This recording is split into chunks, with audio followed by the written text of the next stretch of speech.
My name is Alexander Grant, and I'm 63 years old now. This story takes place 11 years ago, when I was 52 and learning one of the most important lessons of my life from the most unexpected teacher. A homeless child who had nothing but gave everything.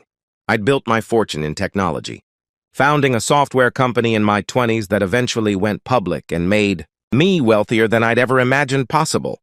By my early 50s, I was a billionaire several times over, with all the trappings that came with it. The penthouse, the cars, the private schools for my daughter, the exclusive clubs and restaurants. My daughter Charlotte was 7 years old then. After my wife died giving birth to her, I'd raised Charlotte with the help of nannies and tutors and every advantage money could buy. She attended the most prestigious private school in the city, wore designer clothes, and had every toy and educational tool available. I wanted to give her everything. I'd never had growing up in a working-class neighborhood. Every opportunity to succeed and thrive. But somewhere in giving her everything, I'd inadvertently taught her that her worth came from what she had rather than who she was. Charlotte had become entitled, spoiled, dismissive of people she considered beneath her. She was rude to our staff, contemptuous of other children who weren't as privileged, and increasingly difficult to manage. Her teachers reported that she refused to work with students she deemed not smart enough, and that she frequently made other children cry with her cutting remarks. I tried to correct her behavior, but I'd been so focused on building my business that I'd left her upbringing largely to others. And those others, well-meaning but deferential, staff, rarely challenged her or set meaningful boundaries. Charlotte was growing up to be brilliant and accomplished, but also cruel and empty, measuring everyone by their possessions and status.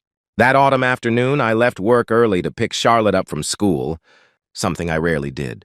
Usually our driver handled it, but I'd been trying to spend more time with her after her latest teacher's report about her behavior toward classmates. Charlotte's school was in an affluent neighborhood with manicured parks and expensive shops. I arrived a few minutes early and decided to walk to the school entrance rather than wait in the car. As I approached, I noticed Charlotte standing by the iron fence that surrounded the school grounds, but she wasn't alone. Beside her stood another girl, probably around the same age, maybe slightly older. It was hard to tell because she was so thin. The girl wore a dress that was several sizes too big and obviously secondhand, stained with dirt and torn in places. Her hair was tangled and unwashed, and her feet were in sneakers that were literally falling apart, held together with duct tape. Everything about her appearance said homeless or desperately poor. But what caught my attention wasn't her poverty. It was what she was doing. She was teaching Charlotte something, pointing to a notebook she held, explaining something with animated gestures. And Charlotte, my dismissive, contemptuous daughter, was listening with rapt attention, nodding seriously, asking questions. I moved closer, staying out of sight, curious about what was happening. "See, if you move the X to this side," the homeless girl was saying, "then you solve for it here. That's how you find the answer. My teacher showed me that last year before we had to leave." "That makes so much more sense than how Mrs. Peterson explains it," Charlotte said. "You're really good at math." "I like math. It's like puzzles. And puzzles always have answers if you just think about them the right way." The girl smiled, and despite her circumstances, it was a beautiful, genuine smile. "Want me to show you another one?" Charlotte nodded eagerly, and the two girls bent over the notebook together.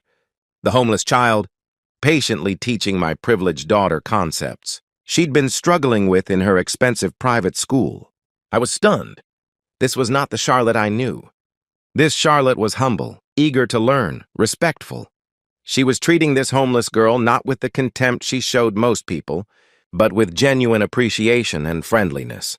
When they'd worked through a few more problems, Charlotte suddenly asked, "What's your name?" "I'm Charlotte." "I'm Mia," the girl said. "Mia Johnson." "Where do you go to school, Mia?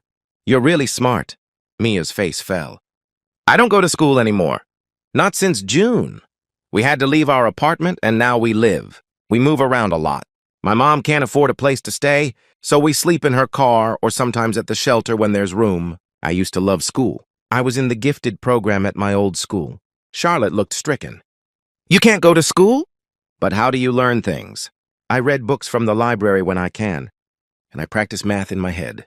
And I remember everything my teachers taught me before. She gestured to the notebook. I found this notebook in a trash can. Someone had only used a few pages, so I used the blank pages to work on problems and practice writing. That's not fair, Charlotte said with feeling. Everyone should get to go to school. I know. Mom says maybe when she gets a job and we get an apartment, I can go back to school. But that hasn't happened yet. Mia looked down at her worn shoes. I come here sometimes after your school lets out. I like to hear the teachers teaching through the windows, and sometimes I can see the math on the chalkboards. That's how I learned what I just showed you. I saw Mrs. Peterson teaching it through the window last week. And I figured out how to do it. My heart was breaking. This child was so hungry for education, so naturally gifted, that she stood outside school windows to catch glimpses of lessons, worked math problems in a notebook she'd retrieved from the trash, and now was teaching the daughter of a billionaire concepts that expensive private tutoring hadn't successfully conveyed. Do you want to come to my school? Charlotte asked suddenly.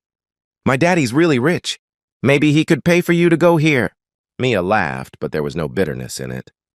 That's really nice of you to offer, but schools like this cost a lot of money. Thousands and thousands of dollars. That's what my mom said when we walked past here once. She said even if we weren't homeless, we could never afford a place like this. Charlotte looked thoughtful. Well, my daddy can afford it. And you're way smarter than most of the kids here anyway. You should go to this school. I decided it was time to reveal myself. I walked up to the fence where the two girls stood. Charlotte saw me and her face lit up. Daddy, this is Mia. She's teaching me algebra and she's really, really smart. And she should go to our school. But she can't because she's homeless and doesn't have money. I knelt down so I was at eye level with both girls. Mia immediately stepped back, fear crossing her face. She'd clearly learned that adults in expensive suits weren't usually kind to homeless children. It's okay, I said gently. I'm Charlotte's father. I'm not going to hurt you or chase you away. Charlotte's right. You're clearly very intelligent. How old are you, Mia? 9, she said quietly. I'll be 10 in February. And you taught yourself algebra by watching through windows? She nodded, still wary. That's extraordinary. Do you like other subjects besides math? I love reading. And science. I used to love everything about school. Her voice cracked slightly. I miss it so much. I made a decision in that moment that would change multiple lives. Mia, where is your mother right now? She's at the library. She goes there to look for jobs online and to stay warm. I'm supposed to meet her there at 5. I checked my watch. It was 4:30. Would you allow me to drive you to the library? I'd like to meet your mother and talk to her about something. Mia looked torn between hope and learned caution. What do you want to talk to her about? About you going to school. And about how I might be able to help your family. People don't help people like us, Mia said matter-of-factly. They tell us to get jobs or go away. They don't want to see us. Well, I'm not most people. And Charlotte's right. You're too smart not to be in school. Will you let me talk to your mother? After a long moment, Mia nodded. We drove to the library. Charlotte and Mia chattering in the back seat about math and books and science. I watched in the rear view. Mirror as my daughter, who'd been so cruel to other children, treated Mia with genuine warmth and respect, asking her opinions, listening to her answers, sharing her own thoughts without condescension. At the library, we found Mia's mother, Sarah, in the computer section, filling out online job applications. She was probably in her mid-30s, but looked older, worn down by circumstances. When she saw Mia with two strangers, alarm flooded her face. Mia, who are these people? It's okay, Mom. This is Charlotte from the private school, and this is her dad. He wants to talk to you about something. Sarah looked at me with suspicion and exhaustion. If this is about Mia hanging around the school, I've told her not to bother the students. We'll leave. We won't come back. No, please, I said. That's not why I'm here. I saw Mia teaching my daughter mathematics that Charlotte's been struggling with despite expensive tutoring. Your daughter is exceptionally gifted. I'd like to help her continue her education. Sarah's eyes filled with tears. We don't need charity. We're doing fine. Mom, Mia said quietly. We're not doing fine. We slept in the car last night because the shelter was full. You haven't eaten today because you gave me your food, and I haven't been to school in 5 months. Sarah's composure crumbled. She sat down heavily, putting her face in her hands. I'm trying. I'm trying so hard, but it's never enough. I lost my job when the company downsized. Then we lost our apartment. I've applied for hundreds of jobs, but no one will hire me when I don't have a permanent address, and childcare costs more than minimum wage pays. I can't afford to work. What did you do before? I asked. I was an office manager. I'm good at organization, scheduling, managing multiple tasks. But all those jobs want someone with a fixed address and professional clothes and references from recent employment. I don't have any of that anymore. An idea was forming in my mind. What if you did have those things? What if I could help you get back on your feet? Not as charity, but as an investment in your family's future? Sarah looked up at me with a mixture of hope and disbelief. Why would you invest in us? You don't know us. I know your daughter is brilliant and deserves an education. I know you're working hard to provide for her despite impossible circumstances. And I know that my own daughter, who's been spoiled and entitled, just showed genuine kindness and respect to Mia, something she hasn't shown to anyone in months. That tells me there's something special about your family. Over the next hour, in a quiet corner of the library, Sarah and I talked. I learned about her journey from stable employment to homelessness, about the cascade of setbacks that had destroyed her financial stability, about her desperate efforts to maintain some normalcy for Mia despite their circumstances. I made her an offer I would provide temporary housing, help her get professional clothing and transportation, and give her a job as operations manager for my charitable foundation, which genuinely needed someone with her skills. In exchange, she would work hard, rebuild her independence, and allow me to pay for Mia's education. This isn't charity, I explained. This is me recognizing talent and potential in both you and your daughter and choosing to invest in it. I expect you to work hard, to be professional, to treat this as a real job with real expectations. And I expect Mia to take her education seriously and to continue being the kind of person who teaches others what she knows. Sarah was crying openly now. Why? Why would you do this? People have walked past us for months. They've ignored us, yelled at us, called the police on us for existing in their neighborhoods. Why would you help?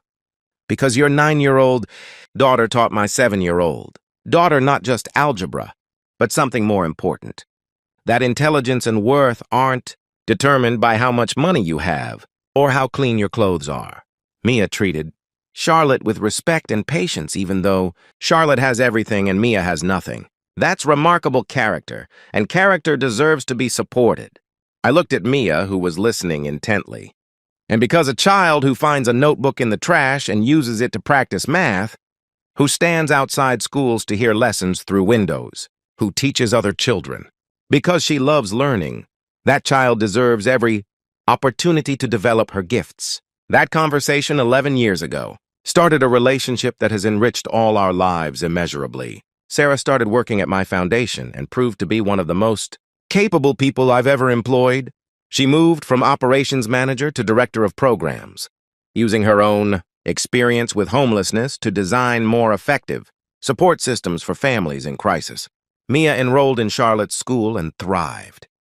She graduated as valedictorian 6 years later, then went to university on a full scholarship, majoring in mathematics and education. She just completed her doctorate in mathematics education and now develops curriculum for underserved schools, ensuring that students from disadvantaged backgrounds get the same quality of math instruction as privileged children. But the most profound change was in Charlotte, watching Mia succeed despite having started with nothing, seeing how intelligence and character could exist without privilege, understanding that kindness and generosity meant more than possessions. These lessons transformed my daughter from an entitled, cruel child into a compassionate, thoughtful young woman. Charlotte is 18 now, starting college with plans to study social work and education policy. She volunteers weekly at homeless shelters and tutors children from low-income families. She and Mia became best friends, and that friendship taught Charlotte more about empathy, gratitude, and real human worth than any amount of money could have purchased. Mia taught me that being smart or accomplished doesn't make you better than anyone else, Charlotte told me recently. She had every reason to be bitter about what happened to her family, but instead she used her gifts to help others, starting with teaching me algebra when I was struggling. She showed me what real character looks like, Sarah and Mia moved out of the temporary housing I'd provided after 18 months. Having saved enough to afford their own place, Sarah insisted on paying me back for the initial support, though I'd never expected or asked for repayment. "It's important," she explained. "Not because I don't appreciate what you did, but because I need to know we can stand on our own. You gave us a hand up when we needed it most, but we built our lives back through our own efforts. That matters." She was right. Dignity matters. Self-sufficiency matters. The goal was never to create dependence, but to provide a bridge over an impossible chasm, allowing a gifted child and her hard-working mother to reach the other side, where their talents could flourish. Now, 11 years later, I look back on that afternoon with profound gratitude. I'd gone to pick up my daughter from school and instead found a homeless child teaching her mathematics through an iron fence. I could have dismissed it, driven Charlotte away, told Mia to stop bothering students at a school she couldn't afford. That would have been easier, more comfortable, more in line with how society often treats homeless children. Instead, I watched and listened. I saw intelligence, patience, generosity, and character in a child who had every reason to be bitter or defeated. And I chose to invest in that character, to provide the opportunities that would allow both Mia and Sarah to thrive. The return on that investment has been immeasurable. Mia's research is changing how mathematics is taught in schools across the country, ensuring that children from all backgrounds receive quality education. Sarah's work at the foundation has helped hundreds of families escape homelessness and rebuild their lives. Charlotte has become a compassionate, engaged citizen who uses her privilege to help others. But beyond the tangible achievements, there's something more valuable. The knowledge that we're all connected, that a billionaire's daughter and a homeless girl can teach each other, that wealth and poverty don't determine worth, that sometimes the person who has nothing to give materially can give gifts that change your entire worldview. Mia taught Charlotte algebra that day, but she also taught both of us, that intelligence exists everywhere, that potential isn't limited to privileged children, that the homeless girl outside the fence might be brilliant and kind and deserving of every opportunity. That's what stunned everyone who knew the situation. Not that I'd paid for a homeless girl's education. Wealthy people make charitable donations all the time. But that I'd recognized what she had to offer. That I'd seen teaching Charlotte through a fence not as an imposition, but as a gift. That I'd understood my daughter needed what Mia could give her more than Mia needed what I could provide. Because ultimately, it wasn't a one-way exchange. Yes, I provided housing and employment and education, but Mia provided something equally valuable. She reminded Charlotte, and me, that true wealth isn't measured in dollars but in character, intelligence, kindness, and generosity of spirit. She had nothing material to offer. But she taught my daughter not just algebra, but how to treat people with respect regardless of their circumstances. She showed Charlotte what real intelligence looks like, not the entitled assumption of superiority that comes from expensive schools, but the genuine love of learning that makes you teach others what you know. And she taught me that the greatest investments aren't always financial. Sometimes they're human, recognizing potential, supporting talent, removing barriers that keep gifted people from contributing their gifts to the world. That afternoon outside Charlotte's school, I saw a homeless girl teaching my daughter through an iron fence. I could have driven away.